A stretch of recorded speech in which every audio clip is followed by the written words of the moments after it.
Hi, and welcome to another episode of Unshakable Her. I am Fermi, your host, and I am so glad that you're here with me today. Today's episode is a hard one for me, but I'm going to push myself to do it, and I'm going to explain to you guys why. I'm going to label this episode Unshakable Me. I'm going to open up a bit, and I'm going to share you guys into a little bit of what my life looks like, what it has looked like, what my rock bottoms looked like, and the breakthroughs that I had, and where I'm standing today. I feel that it's necessary for me to share you guys in on this because of two reasons. A, I think it's good for me just to be able to push through and be able to speak my truth and be real and raw and as unfiltered as I can be. Two, and honestly, the reason for that is because I am looking to reach a certain type of person. I am looking to reach a certain woman.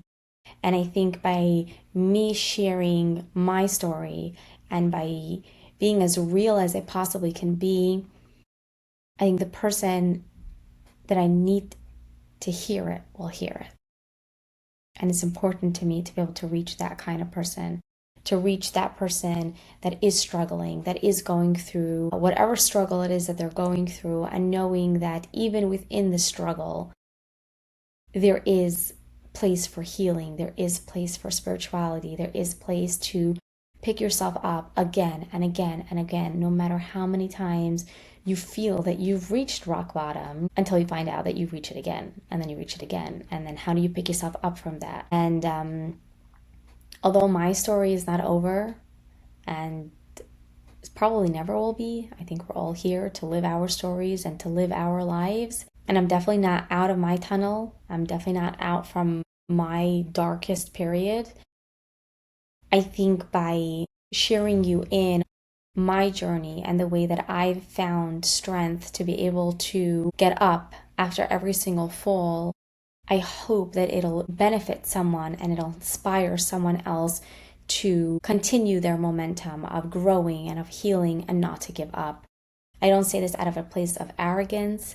I say this out of a place of wanting to invite someone in on what's going on, wanting to share with someone else so that way another person can hopefully get inspired in some form of way so that way they can grow. This is going to be a tough one for me, so whoever's listening, just ride with me because this is tough for me. I think from a very early age, I learned that it's very easy to give people the impression of you that you want to give over, whether or not it actually is the truth of who you are. So I was very good at putting up a good facade. I was very good at pretending to be happy. I was very good at pretending to be confident. And the older I got, the better, literally the better that I got at it. So by me opening up like this, in a way, is like opening up this curtain and opening up this space of being raw and letting you guys see my actual struggles, my actual challenges, which is something that I don't like to spill over. I don't like to share. I don't like to discuss it with people, and besides for my close circle. So by me opening up and pulling that curtain open, I do hope to be able to truly inspire someone else. So I got married at a very young age. I got married at the age of 18 and I had my children pretty quickly. So I'm a pretty young mom. My kids' ages range between the ages of 6 to 13. And I would say around 5 years ago, I got separated, more or less. And then around 2 years later, I got my divorce. Going through my divorce really, really put me in a space of complete rock bottom. I've had my rock bottoms before. I went through my struggles before, whether it was when I grew up, whether it was in my marriage, but it was after I came out of my marriage, and it was once I got divorced that a certain kind of darkness just really, really hit me. And it happened a couple of times. I specifically want to go through 3 moments in my life that I experienced an extreme low, like a rock bottom, in my most recent years, and how I've picked myself up from it, how I've seen God coming in and helping me out to be able to come out of it, to be able to pick myself back up, and the strength that I found in myself to really be able to stand back up onto my own 2 feet. So my first real breakdown that happened to me was right before I got divorced, officially got divorced. I remember going through a really, really hard period that time. There's a lot of things that were going on. It was earlier on, it was after I got separated. There was a lot of gossip that was going on about me. Specifically, there were things that were going on in my neighborhood, and I felt very cornered. It was just a really, really dark period for me. Not enough was I going through something in my own personal life, going through my divorce. I was also experiencing difficulties from the community around me. I remember I went into my car because I just finished a meeting with some mediator or someone to help me be able to facilitate my divorce. And I just drove, and I drove to the water, and I was bawling and I was crying, and I felt so betrayed. I felt so betrayed by my community. I felt betrayed by a lot of people that were really close to me, a lot of people that I considered my friends. But most of all, I felt so betrayed by God. I felt so betrayed because in the way that I was raised and in the way that I grew up, God was some huge superpower out there, something huge in my life, something in the way that I grew up, and even in the way that I raised my children. It's a huge presence in my life. But I grew up with a little bit of a warped way of thinking of him in terms of if you do good, you're going to get good. If you're going to be a good Jew, or you're going to be a good religious person, you're going to get a good life. Things are going to go well for you. And it just didn't make sense to me because I was a good person and I didn't really do anything bad. And I tried my best to be good, and I would be religious, and I would be super religious, and I would take things upon myself. And for some sort of reason, things were just not adding up. And most of all, what I really used to do is I used to pray. And I used to pray so much. I used to pray for things to change, for things to get better, for certain circumstances to change so that way things would be better. And I prayed and I prayed and I prayed. And I took things upon myself. And I was still stuck in this pit. And I was still going through the divorce. And things were just horrible. And not only that, things were getting even worse. I remember I was in the car. I was sitting by the water in my car, and I was crying, and I was about to start praying, and I stopped and I looked up and I said, God, you are not here. I don't know who I've been praying to until now, but whoever I've been praying to has not been answering me, and I'm just done. I'm done with you. I'm done with praying to you. I'm done with this. And I literally swore that I will never, ever pray again in my life. It was such a rock bottom for me because my relationship with God is everything. Religion to me is everything. I breathe it. I love it. I live by it. And for me to come to some sort of conclusion like that meant that I was at zero. I was in a blackness. I was on nothing. There was just nothing there. And it's almost like I felt this darkness come over my soul. And it's I shut it off. I just shut it off. I shut off the connection. I shut off the relationship.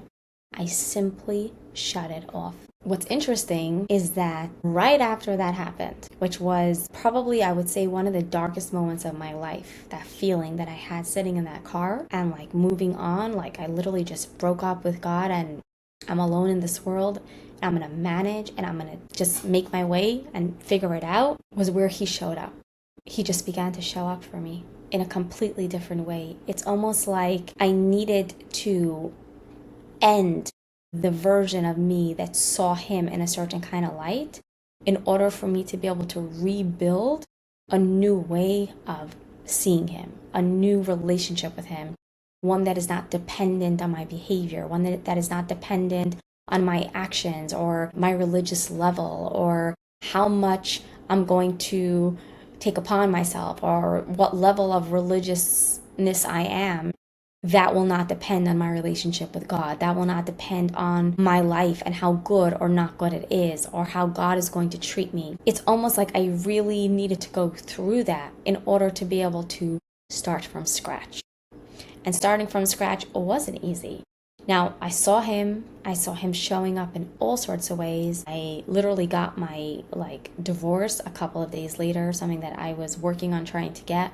Somehow it just happened. Some good opportunities came up with work, literally during that time. At the same time, there was a ripple effect of things that happened afterwards that showed me, even though I wasn't praying anymore, and even though I said I'm not connected, I'm not being connected to you on an interpersonal kind of way anymore, I saw how he showed up in my life. But this led me to my next breakdown, where, because I broke up with God at this point, I wasn't looking to pray. I wasn't looking to connect with him in any which way. I just went numb. But because I went numb, but at the same time, I'm a super deeply spiritual person. Just on the surface, I'm already a very deep person. But spiritually, I'm extremely deep. Spirituality means so much to me. I started going on a search. Literally almost like Avram Avinu. I was okay, so if it's not God and it's not Hashem, then who is it? Then what is it? Where is this power coming from? I know there's a power. I feel it. I can sense it. Where is it coming from? And I started reading books, and I started doing my research, and I started to try to figure out, where is this space of spirituality? Where is it coming from? And I went through so many phases of trying to understand this energetic field that I knew existed around me. But I couldn't put it on God. I couldn't connect the dots there. And because I couldn't connect the dots, I refused to. So I'm on this spiritual journey where I'm searching for meaning in my life because I need it, but I'm not connecting it back to God. I'm not connecting it back to my religion. And as I'm reading books, as I'm, researching new topics and new ideas and all of these kind of things, I keep on coming to the same dead end, to the same space of okay, fine, now next, this is not what I'm looking for. And I would say around a year and a half later, I got to a place where physically I started shutting down. I was going through some major health issues.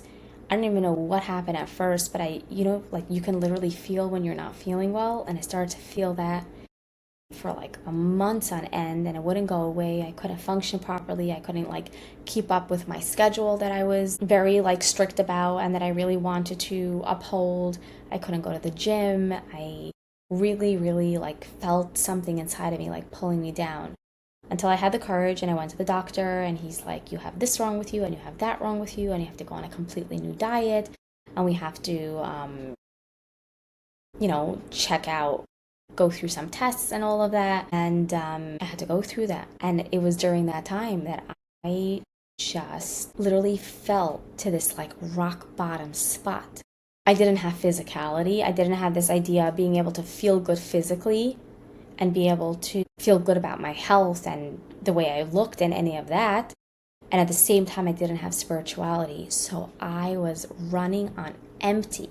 There was such emptiness there. I couldn't understand why this is happening to me. Don't I have enough on my plate? On top of all of this, I'm not going to feel good physically? Literally, what do you want from me? I was completely empty. I was completely broken. And then I came across someone by the name of David Guillaume. David Guillaume is a teacher who teaches Kabbalistic ideas. And at first, when I used to come across his videos, honestly, I was very triggered by his videos just because of the way that I grew up. I grew up in an extremely religious home where Kabbalistic ideas were always mentioned and spoken about, but again, not in the same way that he brings it out, more in a way of religious extremism, in a way of putting fear and instilling fear into you. So when I would see his videos, it would trigger me, and I would see the same kind of ideas that I would hear growing up.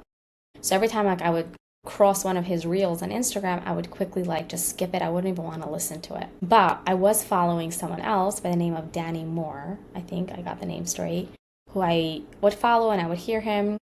And he invited David, or David invited him on his podcast, and they had a podcast together. And I figured to myself, if Danny is listening to this guy, let me also listen to this guy. Let me see what's going on.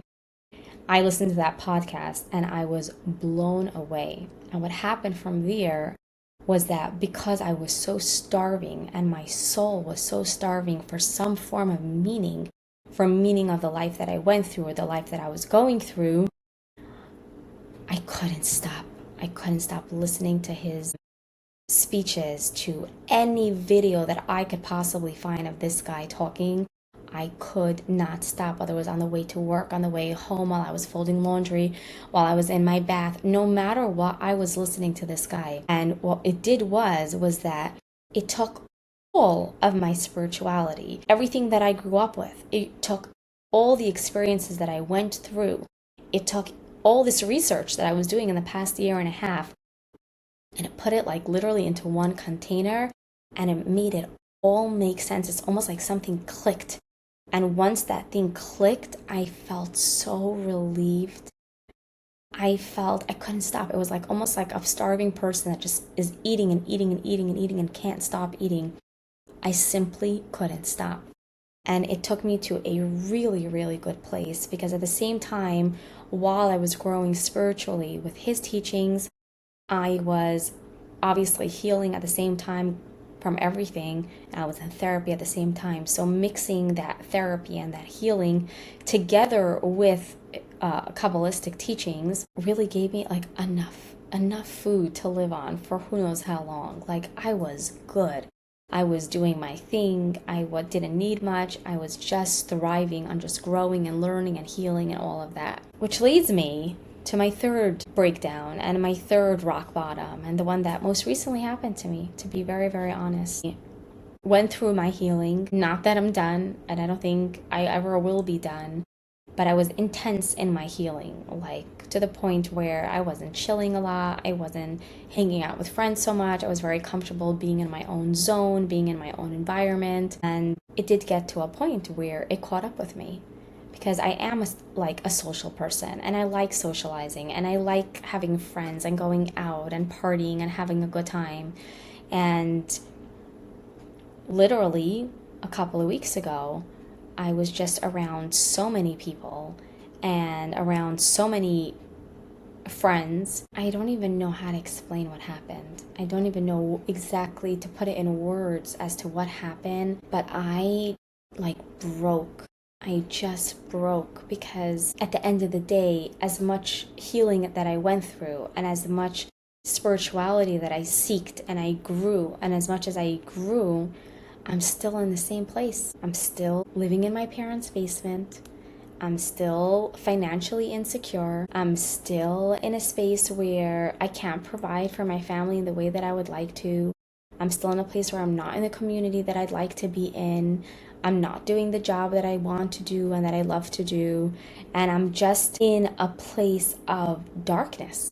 The reality is darkness. Maybe inside of me there's a lightness, and this lightness is happening. But when I look out of my eyes, there's this darkness around me. And in my brain, sitting there, it was Pesach, and it was the Seder night, and I'm sitting there and I'm looking around, and it just felt so off. Like, what's going on? Why are you working so hard on yourself? It was like this strange feeling of like, you're working so hard on yourself. You're, upholding yourself to a certain standard. You're growing, you're going through the healing, but you're not seeing the results. So why are you doing all of this? What's the point? These thoughts knocked at me so hard and so strong that I just broke. I broke. I couldn't handle my emotions. I lost all sense of peace inside of me. I lost all sense of the higher self that I loved and wanted to be around. I drank when I haven't drank in a really long time, but I just didn't behave like who I was and who I knew I wanted to be. And I think most importantly, and this is the part that really broke me the most, was that I didn't connect. The part of me that I worked so hard on connecting to myself on a constant daily basis, I just couldn't connect. Something was in the way. Something was standing there. I was suddenly walking around with so much anxiety that I haven't experienced in a very, very long time. it was almost like all the healing that I did, that I worked on for so long, came crashing down in front of me. It's hard for me to pinpoint it. It's hard for me to like put it in words and tell you exactly what it is that happened. All I know is that I fell. And I fell from a place of my spirituality to a place of like darkness. What's happening? Where am I going? What's the point of all of this? Like, look at my reality. Look at the situation that I'm in. I'm not out. Why am I not out yet? What's the point? What's the point? What's the point? I kept on trying to reconnect. I wanted to reconnect. I wanted to like settle down within myself, but I couldn't. And I had a very hard time. And today is actually my breakthrough day. And this is why I'm sitting here and this is why I'm speaking to you. David Guillaume came out with this like David AI, which is like this coaching app where you can either talk to him or text him and tell him your like struggle and what you're going through. He gives you advice, whether that's through like Kabbalistic teachings or even not. He does give you advice, and his advice really spoke to me. And we went through like certain things. And I think my biggest lesson here and my biggest fear as I felt what I was feeling now was like a very old fear that I had. Because right now, in the past couple of weeks, where I wasn't spiritually connected and I wasn't talking to God every day and I wasn't in that beautiful, high spiritual space that I've been in for a very long time, there was this tiny fear in the back of me that's like, oh no, you're going to get punished now. Like God's going to come around and he's going to punish you. Or things are not going to be good. Like you're going to just see that things are not going to work out for you. But the opposite happened. Things did work out. And not only did things work out, opportunities that I've been waiting for a long time came up for me. I had to learn this really hard truth of like God loves me unconditionally, no matter what. That I shouldn't think that my behavior or my way of life or the things that I do or the things that I don't do are dependent on the reality that I'm going to have around me. And more than that, I think the biggest lesson that I really learned was that I'm loved and that I deserve no matter what, no matter what's happening, no matter how I behave or how I don't behave. I'm still great. I'm still loved. And so are you. And this is why I'm sharing this. I'm sharing this, to just bring you in a little bit to what's going on in my own life behind closed doors. So that way you can understand that I'm also going through the struggle. And that if you're going through the struggle, know on your own, like know deep down that every breakdown that happens comes with a breakthrough afterwards. You may not see it right away. It may take you a year or two to see it afterwards. But every rock bottom has a light that comes afterwards. And that we can get up. And we can help ourselves. And even if we do the work and we fall backwards, we could pick ourselves back up and still move forward. These are all things that are possible. And not only are they possible, this is really what the growth is all about. It is about tripping up and getting back up and tripping up and getting back up. And every time we get back up, it makes that getting back up so much stronger. There's a certain strength that exists in you when you get back up that you did not have before you fell. So every fall that you have is there to teach you something. It is there to guide you, to bring you somewhere, to another level. Thank you guys. Thank you for being here on this journey with me. Thank you for listening. And I'll see you next time.